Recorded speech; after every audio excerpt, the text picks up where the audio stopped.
আসসালামু আলাইকুম বন্ধুরা, অবহেলার শেষ মূল্য গল্পের 12 নম্বর পার্ট নিয়ে চলে আসলাম। তো বেশি কথা না বলে গল্প শুরু করাল। দোকানের সামনে গিয়ে রিয়া বলল, আমার কিছুই ভালো লাগছে না, আমাকে প্লিজ বাড়িতে নিয়ে চল। এখানেই চলে যাবে নাকি? আমি এখানেই চলে যাব, আমার আর ভালো লাগছে না। আমি একটা রিক্সা ডেকে রিয়াকে নিয়ে বাসার উদ্দেশ্যে রওনা দিলাম, আর রিয়া আমার ঘাড়ের উপর মাথা রেখে ঘুমিয়ে গেল। রিক্সা থেকে নেমে আমি আরো বিপদে পড়লাম। রিয়া তো ঘুমিয়ে গেছে, ওকে নিয়ে আবার বাসার ভিতরে যেতে হবে। কি আর করা, রিক্সা ভাড়া দিয়ে রিয়াকে কুলে করে ওদের বাসায় নিয়ে যেতে লাগলাম। রিয়াকে ভেতরে নিয়ে যেতেই রিয়ার বাবা মা আমাকে বলল, রিয়ার কি হয়েছে?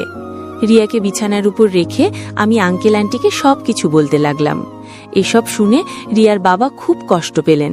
তিনি জানতেন সুমন অনেক ভালো একটা ছেলে, কিন্তু ও যে এসব করবে কেউ হয়তো বিশ্বাস করতে পারে না। রিয়ার মা আমার হাত ধরে বলল, বাবা তুমি সন্ধ্যা পর্যন্ত এখানে থেকে যাও, যদি রিয়া উল্টাপাল্টা কিছু করে ফেলে। আমি রাতে ওর কাছে থাকবো নে। কি আর করা, আন্টি বলছে যেহেতু থাকতে তো হবেই। আমি একটা চেয়ার নিয়ে রিয়ার পাশে গিয়ে বসলাম। ঘুমন্ত অবস্থায় রিয়াকে অনেকটাই সুন্দর লাগছে।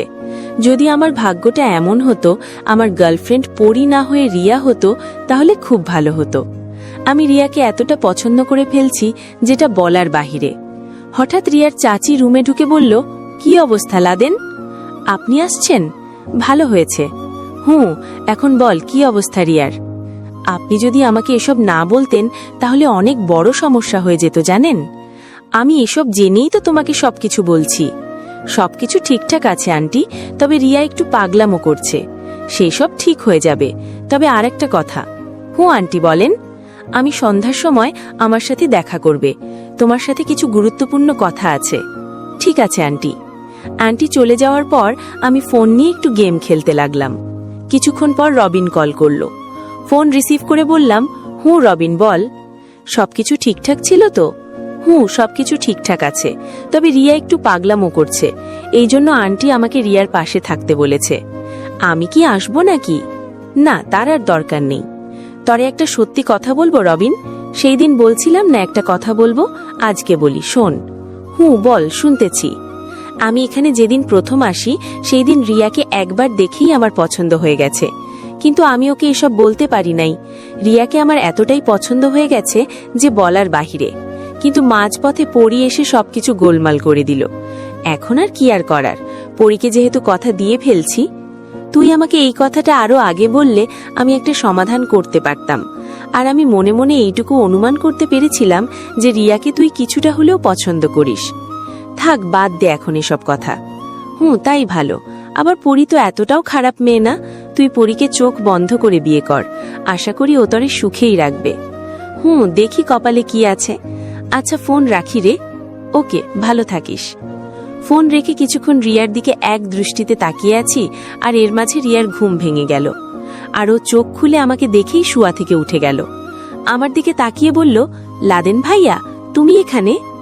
ভাইয়া বলতে হবে না, আর তোমার মা আমাকে এখানে বসিয়ে রেখেছে, যদি তুমি উল্টাপাল্টা কিছু করে ফেলো।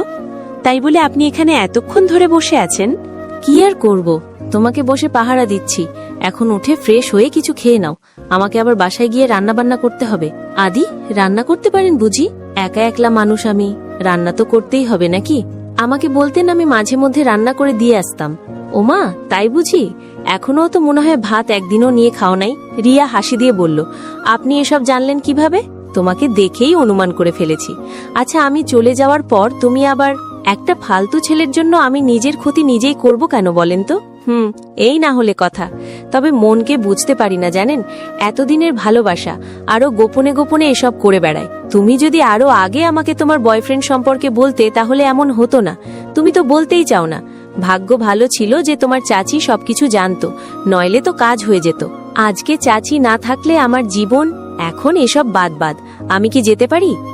আপনি যান ভাইয়া, আপনাকে কষ্ট দিয়ে তো আর লাভ নাই। একবার বল ভাইয়া, আর একবার ডাক তুই। এর থেকে ভালো দুলা ভাই নইলে জামাই বলে ডাকতে পার। পরি আপুকে ফোন করব নাকি? ধুর, তোমার সাথে কথা বলাই সমস্যা, তুমি শুধু পরির ভয় দেখাও। আচ্ছা তুমি থাক, আমি গেলাম। এই কথা বলে আমি বাসা থেকে বের হয়ে আসলাম। আসার সময় আন্টিকে বলে আসছি যেন পরির দিকে একটু নজর রাখে। রাস্তা দিয়ে হেঁটে যাচ্ছি, হঠাৎ পরীর বান্ধবীর সাথে দেখা। আমি পরীর বান্ধবীকে সালাম দিয়ে বললাম, ভালো আছেন আপু? এই তো ভালো আছি। তুমি কোথায় যাচ্ছ? এই তো আপু বাসায়। আপনার বাসা কি এই দিকে নাকি? হ্যাঁ, আমার বাসা একটু সামনে। আচ্ছা, তুমি এখন বাসায় যাও, কেমন? আমি আসি। আপু, একটা কথা বলবো? পরীর বান্ধবী আবার দাঁড়িয়ে বলল, হুঁ বল। আপনি তো পরীর সাথে সবসময় থাকেন। ও ভালো নাকি খারাপ আমি এটাও জানি না, না জেনেই ওকে ভালোবাসতে শুরু করেছি। কি করব বলেন? ও আমাকে একটুও সময় দেয় না যে ওর সম্পর্কে কিছু জানবো। পরীর বান্ধবীর হাত চেপে ধরে বললাম, এখানে আমার কেউ নেই, আমি এতিম একটা ছেলে। আপনি আমার বড় বোনের মতো। আপনি কি আমার খারাপ চাইতে পারেন বলেন? আপনাদের তো টাকা পয়সার অভাব নেই, কিন্তু আমাকে আগে ইনকাম করতে হয়, পরে অন্য চিন্তা। যদি আমার সাথে খারাপ কিছু হয় তাহলে আমার জীবনটাই শেষ হয়ে যাবে। আপনি কি চান আপনার ছোট ভাইয়ের জীবনটা এভাবে নষ্ট হয়ে যাক? ওর সম্পর্কে আমাকে একটু হলেও বলেন। আপনি তো সবসময় ওর সাথেই থাকেন। পরীর বান্ধবী আমার হাত ছাড়িয়ে বলল, তোমাকে পরীর সাথে প্রেম করতে কে বলেছে? আমি কি আর ইচ্ছে করে এসব করেছি? জানেন তো ও কেমন? ইদানিং শুনছি পরীর প্রেমে নাকি তুমিও পড়েছ।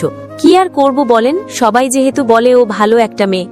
দেখ, আমি যা বলছি তুমি আবার এসব কাউকে বলবে না, কারণ তুমি আমাকে ছোট ভাইয়ের দোহাই দিলে। কি আর করব? তুমি হয়তো একটা কথা জান না, পরী প্রেম ছাড়াও ওর বন্ধুদের সাথে অনেকবার রুম ডেটিং করছে। ওকে এসব বললে ও বলে এসব তো সাধারণ একটা বিষয়, আর তাছাড়া ওরা তো আমাদের বন্ধু, ওর জন্য রুম ডেটিং করা কোনো বিষয় নয়। কিন্তু তুমি এসবে কেন জড়াতে গেলে আমি এটাই বুঝলাম না। তবে আমি যে এসব বলছি তুমি কাউকে কিছু বলবে না, কেমন? বুঝছো? আপনাকে যে কিভাবে ধন্যবাদ দিব বলার ভাষা পাচ্ছি না। অনেক অনেক ধন্যবাদ আপনাকে। তবে আরেকটা কথা, হঠাৎ করে কোনো সিদ্ধান্ত নিও না, নইলে তুমি সমস্যায় পড়ে যাবে, কেমন?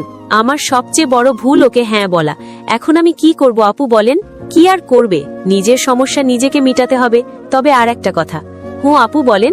চলো হাঁটতে হাঁটতে বলি। হুঁ চলেন, আমার বাসাও সামনে। সাইমনকে চিনো তুমি? হুঁ, সভাপতির ছেলে। ও, তুমি পরীকে ভালোবাসো বলে ও খুব কষ্ট পেয়েছে, আর ও পরীকেও এসব কথা বলেছে। পরী আবার কারো মনে কোনো কষ্ট নাকি দেয় না। আবার ও তো আমাদের ক্লাসমেট, এজন্য পরী ওকে বলেছে একদিন ওর সাথে থাকতে পারবে, পরে যেন ও ওর রাস্তা থেকে চলে যায়। তবে তুমি যদি ওকে হাতে নাতে ধরতে চাও তাহলে কালকে রাতে যেতে পারো। ওর বাসায় গেলে তুমি ওকে হাতে নাতে ধরতে পারবে। ও আমার বান্ধবী ঠিকই, তবে তোমাকে এসব বলছি কারণ ওর বাবা মায়ের টাকা পয়সার অভাব নেই, কিন্তু তাই বলে ও তো তোমার জীবন নষ্ট করতে পারে না। আর তাছাড়া তুমি আমাকে বড় বোন বলছো, আপনাকে যে কিভাবে ধন্যবাদ দিব আমার কাছে কোনো ভাষা নেই। তবে আপনাকে দাওয়াত দিলাম, আমার বাসায় একদিন যাবেন, আমি নিজ হাতে বিরিয়ানি বানিয়ে আপনাকে খাওয়াবো। তুমি রান্না করতে পারো নাকি? জি আপু। তাহলে যাব না একদিন, দেখি সময় করে। আর আমি বারবার বলছি, সাবধান, এসব কথা কিন্তু পরীকে বলবে না। আপনি আমার এত বড় একটা উপকার করলেন, আবার আমি ওকে এসব কথা বলবো? কি মনে হয় আপনার? আচ্ছা তুমি থাক তাহলে, আমি আসি, কেমন? আপু আপনার নামটা অন্য একদিন বলবো, কেমন? এই কথা বলে পরীর বান্ধবী চলে গেল। ছি ছি ছি, পরী যে এটা খারাপ আমি আগে জানতাম না। মাথায় যেন কেমন একটা নেশা চেপে গেল। আমাকে অসহায় পেয়ে পরী এটা কি ঠিক কাজ করলো? তবে ওপরওয়ালা যা করে ভালোর জন্যই করে। পরীর বান্ধবীকে যদি আজকে আমি এসব জিজ্ঞেস না করতাম তাহলে আজকে আমার এসব জানা হতো না। একটা দোকানের সামনে গিয়ে এক প্যাক সিগারেট নিলাম। এসব কখনো খাওয়া হয় নাই, কিন্তু আজকে যেন কেন জানি এসব খেতে মন চাইছে। সিগারেট নিয়ে বাসায় চলে গেলাম। বাসায় গিয়ে অল্প কিছু রান্না করলাম। রান্না শেষে ছাদের এক কোথায় বসে একটা সিগারেট ধরিয়ে নিলাম। সিগারেটে টান দিতে ইচ্ছে মতো কাশতে লাগলাম, চোখ দিয়ে পানি পড়তে লাগলো, তাও খেতে লাগলাম। তবে একটা জিনিস বুঝলাম, আমাকে এখন সবকিছু ছেড়ে দিয়ে টাকার ওপর নজর দিতে হবে। এসব পরী রিয়ার পিছনে ঘুরে সময় নষ্ট করলে হবে না। আমার জীবনে সবচেয়ে বড় ভুল হলো মেয়েদের পিছনে ঘোরা। তবে পরীকে আমি যদি না করতাম যে আমি ওকে ভালোবাসি না, তাহলে বেশ ভালোই হতো। মাথা এখন কাজ করছে না, আমি কি করব? তবে এই মুহূর্তে আমি এটা বলতে পারি, পরীকে যে করে হলেও হোক আমাকে আটকাতে হবে। চুপচাপ মাথা নিচু করে একটার পর একটা সিগারেট খাচ্ছি। হঠাৎ পিছন থেকে কে জানি বলল, তা তোমাকে তো এর আগে কোনোদিন সিগারেট খেতে দেখি নাই। তাড়াতাড়ি সিগারেট নিচে ফেলে পিছনে তাকিয়ে দেখি আন্টি দাঁড়িয়ে আছে। আমি মাথা নিচু করে বললাম, সরি আন্টি, মাঝে মধ্যে একটু খাওয়া হয়। আচ্ছা সে জেনে আমার লাভ নেই। কি করো এখানে? কি আর করবো আন্টি, এই তো বসে আছি। আমি তোমার কাছে কিছু চাইবো, পরে আমাকে তুমি ফিরিয়ে দিবে না তো? কি যে বলেন আপনি আন্টি, আপনি আমাকে থাকার জায়গা দিয়েছেন আর আপনি কিছু বলবেন আমি রাখবো না, এটা কি হতে পারে? শুনছি রিয়া আগামী 1-2 দিনের ভিতরে দেশের বাইরে চলে যাবে। কি বলছেন আপনি এসব আন্টি? হুঁ বাবা, তাই শুনলাম। কি করবে বল, এত অল্প বয়সে ওর সাথে এমন হবে আমরা কেউ ভাবতে পারি নাই। হুঁ আন্টি, তাই তো। তবে ও গেলে আমরা আটকাবো না। রিয়া যাওয়ার আগে আমি কিছু একটা করব। যেমন আন্টি, জানতে পারি কি? বলবো তো, তবে পরে। আর তুমি আমাকে হতাশ করবে না তো আবার? আমি আপনাকে কখনো কি হতাশ করেছি বলেন আন্টি? আমি জানি তুমি কত ভালো একটা ছেলে। ধন্যবাদ আন্টি। আচ্ছা, আজকে বিরিয়ানি রান্না করছি, কিছুক্ষণ পর চলে এসো, ঠিক আছে? Okay aunty. আন্টি চলে যাবার পর মনে মনে চিন্তা করছি, আন্টি আমার কাছে কি এমন চাইবে যেন বলল আমি তাকে হতাশ না করি? কিছুই তো মাথায় আসছে না। আর রিয়া বিদেশ চলে যাবে এর মানে তো আমি বুঝতেই পারছি না। রুমে গিয়ে গোসল করে দিলাম এক ঘুম। একেবারে রাতে ঘুম থেকে উঠলাম। ঘুম থেকে উঠেই পরীকে কল দিলাম এজন্য ও যেন আমাকে কোনো কারণে সন্দেহ না করে। পরী কল ধরে বলল, বল বেবি, কি খবর তোমার? এই তো আমি ভালো আছি, কিন্তু তোমার আশেপাশে কিসের যেন একটা শব্দ ভেসে আসছে। আর বলো না, ওটা তো একটা বিড়াল। ও আচ্ছা, তাই বলো। তা কি করে এখন? এই তো ঘুম থেকে উঠলাম, আর তোমাকে একটা কথা বলার ছিল। বল। বাবা মা আমার বিয়ের কথা বলছে, আর আজকে ছেলে দেখতে গিয়েছে। কি করি বলতো? মনে মনে বললাম, ইস, এটা হলে তো বেশ ভালোই হতো, আমি বেঁচে যেতাম। কি হলো, কথা বলো না কেন? দেখ, বাবা মা তোমাকে এত কষ্ট করে বড় করছে, আর আমাদের ভালোবাসা তো মাত্র 2 দিনের, কিছু হবে না। তোমার বাবা মা যা বলে তাই কর, কেমন? তুই এখন কোথায় আছত? রেগে গেলা কেন? আমি আবার কি বললাম? আমাদের ভালোবাসা 2 দিনের না, তরে আগে আমি সামনে পাই, পরে দেখ তোর কি অবস্থা করি। পরি দেখ, আমি তো তোমাকে এই কথা বলতে চাই নাই। তুই কি বলবি আমি ভালো করে বুঝতে পেরেছি। তুই এখন আমাদের বাসায় আয়, নইলে তোর খবর আছে। কিন্তু পরি, আমি এত কথা শুনতে চাই না। তরে আমি যেটা বললাম তাই কর, নইলে আমি তুলে নিয়ে আসবো তরে। এই কথা বলে পরি ফোনটা কেটে দিল। মনে মনে বললাম, যাক শালা, এ আবার কোন বিপদে পড়লাম? মনে হচ্ছে যেন নিজের বিপদ নিজেই ডেকে আনলাম। তাড়াতাড়ি রবিনকে ফোন করে একটা ঠিকানা দিয়ে বললাম ওখানে আসতে। আমি বাসা থেকে বের হয়ে রিয়ার বাসার সামনে চলে গেলাম। কলিং বেল বাজতেই রিয়া এসে দরজা খুলে দিল। আমাকে দেখে রিয়া বলল, কিরে তুই এখানে? রিয়া, এখন তুই কি করবি? কি আর করব, বসে বসে মুড়ি খাবো। আমার সাথে চল। এখন আবার কই নিয়ে যাবি আমাকে? আরে চল না। রিয়াকে হাত ধরে বাসা থেকে বের করে বললাম, খুব বড় একটা বিপদে পড়ে গেছি রে। কি হয়েছে বল? তোর মুড ঠিক আছে তো? মুড ঠিক করার জন্যই তো আগামীকাল দেশ ছেড়ে বিদেশে চলে যাচ্ছি। তোর মাথা খারাপ হয়ে গেছে? কি সব উল্টাপাল্টা কথা বলিস? কি আর করব, মারা তো আর যেতে পারবো না। এখন তোর কি হয়েছে বল? চল সামনে যাই, রবিন আসতেছে। আমার মন মেজাজ এমনি ভালো নেই, এর ভিতরে তুই আবার আমাকে বাসা থেকে বের করে নিয়ে আসলি। তা মন মেজাজ ভালো করতে হলে কি গালে চুমু দিতে হবে? তোর সেই সাহস থাকলে দে দেখি। সাহস তো আছেই রে, কিন্তু ভয় করে। তুই যে কেমন ভীতু তা আমার থেকে আর কেউ ভালো জানে না। তরে বলছে। আচ্ছা এখন বল, পরীর কি খবর? ও আমার 12টা বাজিয়ে দিয়েছে, তুই আমাকে বাঁচা। কি হয়েছে বলবি তো? আগে রবিন আসুক। আসসালামু আলাইকুম বন্ধুরা। অবহেলার শেষ মূল্য গল্পের 12 নম্বর পার্ট নিয়ে চলে আসলাম। তো বেশি কথা না বলে গল্প শুরু করাল। দোকানের সামনে গিয়ে রিয়া বলল, আমার কিছুই ভালো লাগছে না, আমাকে প্লিজ বাড়িতে নিয়ে চল। এখানেই চলে যাবে নাকি? আমি এখানেই চলে যাব, আমার আর ভালো লাগছে না। আমি একটা রিক্সা ডেকে রিয়াকে নিয়ে বাসার উদ্দেশ্যে রওনা দিলাম, আর রিয়া আমার ঘাড়ের উপর মাথা রেখে ঘুমিয়ে গেল। রিক্সা থেকে নেমে আমি আরো বিপদে পড়লাম। রিয়া তো ঘুমিয়ে গেছে, ওকে নিয়ে আবার বাসার ভিতরে যেতে হবে। কি আর করা, রিক্সা ভাড়া দিয়ে রিয়াকে কুলে করে ওদের বাসায় নিয়ে যেতে লাগলাম। রিয়াকে ভেতরে নিয়ে যেতেই রিয়ার বাবা মা আমাকে বলল, রিয়ার কি হয়েছে? রিয়াকে বিছানার উপর রেখে আমি আঙ্কেল আন্টিকে সবকিছু বলতে লাগলাম। এসব শুনে রিয়ার বাবা খুব কষ্ট পেলেন। তিনি জানতেন সুমন অনেক ভালো একটা ছেলে, কিন্তু ও যে এসব করবে কেউ হয়তো বিশ্বাস করতে পারে না। রিয়ার মা আমার হাত ধরে বলল, বাবা তুমি সন্ধ্যা পর্যন্ত এখানে থেকে যাও, যদি রিয়া উল্টাপাল্টা কিছু করে ফেলে। আমি রাতে ওর কাছে থাকবো নে। কি আর করা, আন্টি বলছে যেহেতু থাকতে তো হবেই। আমি একটা চেয়ার নিয়ে রিয়ার পাশে গিয়ে বসলাম।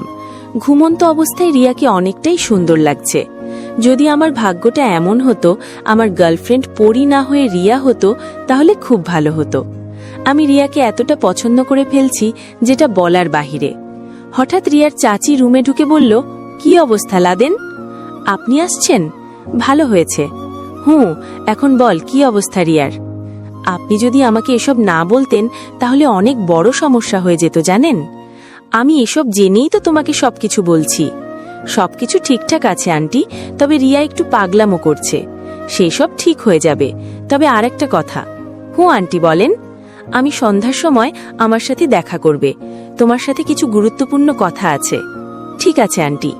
আন্টি চলে যাওয়ার পর আমি ফোন নিয়ে একটু গেম খেলতে লাগলাম। কিছুক্ষণ পর রবিন কল করলো। ফোন রিসিভ করে বললাম, রবিন বল। সবকিছু ঠিকঠাক ছিল তো? সবকিছু ঠিকঠাক আছে, তবে রিয়া একটু পাগলামো করছে। এই জন্য আন্টি আমাকে রিয়ার পাশে থাকতে বলেছে। আমি কি আসবো নাকি? না, তার আর দরকার নেই। তরে একটা সত্যি কথা বলবো রবিন? সেই দিন বলছিলাম না একটা কথা বলবো, আজকে বলি, শোন। বল, শুনতেছি। আমি এখানে যেদিন প্রথম আসি সেই দিন রিয়াকে একবার দেখেই আমার পছন্দ হয়ে গেছে, কিন্তু আমি ওকে এসব বলতে পারি নাই। রিয়াকে আমার এতটাই পছন্দ হয়ে গেছে যে